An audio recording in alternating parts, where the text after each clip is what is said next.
Alana Fairfax. I'm a part of the women's soccer team at Acadia University, and I experienced a concussion during my first year of university.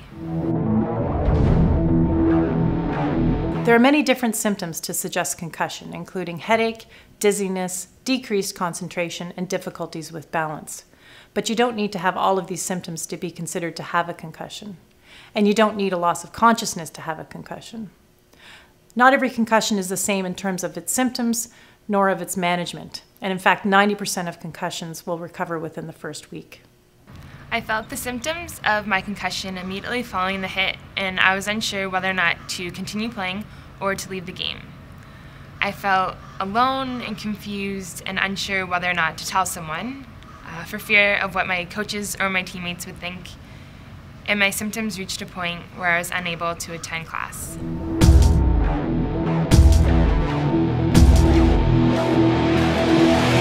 A concussion is not like any other physical injury.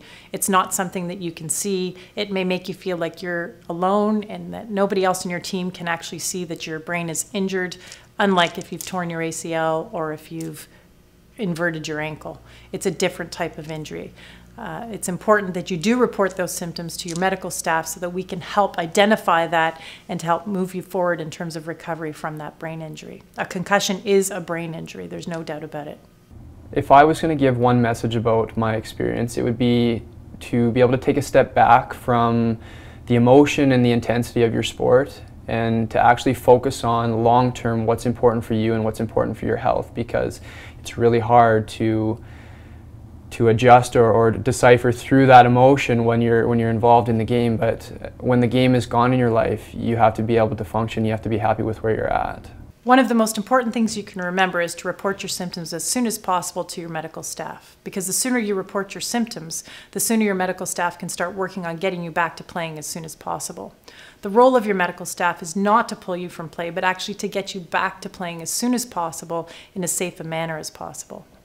Honesty in the short term in reporting your concussion symptoms to your medical staff may mean keeping you out of play for a short period of time, but in the long run mean a longer sustained athletic career without symptoms.